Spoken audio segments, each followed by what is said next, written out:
Welcome back to Restore Thrive, guys. I've got Dennis with me again today. He's my awesome partner in crime when it comes to exercise. So we are going to show you how to work your internal and external rotators in a half kneeling position, which normally if someone has shoulder pain, and we're going to do some basic work with this, we start them on their back. We do very simple things. The shoulder is supported. All they have to focus on is the movement of that particular muscle that we're trying to activate. This incorporates more of a total body type exercise. You'll see it looks a lot like a pitcher, a thrower, things like that. So as soon as we can incorporate muscle work, like specific muscle activation into a more functional technique, it's super helpful because you guys are all athletes doing life-related things. We need other muscles helping with these movements too. So Dennis is going to demonstrate for us a half kneeling shoulder external rotation exercise first. So Dennis, go ahead and get down in a half kneeling. Half kneeling is a fancy term, meaning you have one knee down, you have one foot up, end of story. Super simple. So notice as you want to come around behind him though, he's set up kind of wide. He's got his front foot out wider. It's not super narrow.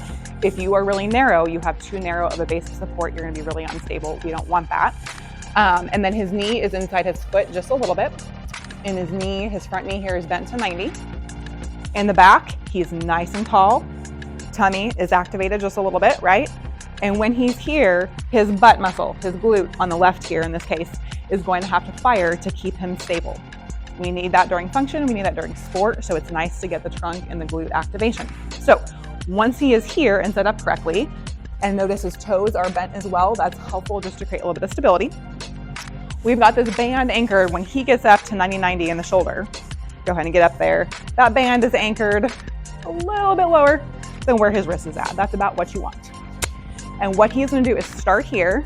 And the reason why we have this around the wrist too is so we're not gripping and doing something funky with our wrist. I see a lot of this with clients, and we're not actually going to activate the rotator cuff very well when we're in that position. So nice, straight, neutral wrist. This is around his wrist, not in his hand.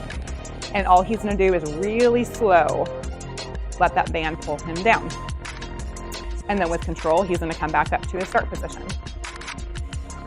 And this is a great rotator cuff activation technique because what he should be doing, and what he is doing, is staying really stable through his scapula, his shoulder blade.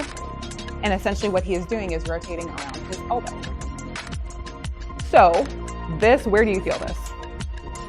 Through the back of the shoulder, right? This whole area should be on fire. And we want to pick a fairly light resistance band to start with. We don't want anything too crazy. Otherwise, all we do is compensate. So you got to pick a band that you can do this well without cheating. So a couple cheats we see. You will move from the shoulder blade and you're going to kind of dump forward and be all over the place. Or not rotating around the axis of the elbow, like if we had a straight band there and just kind of all over. So those are things we don't want. We're not actually activating the rotator cuff here.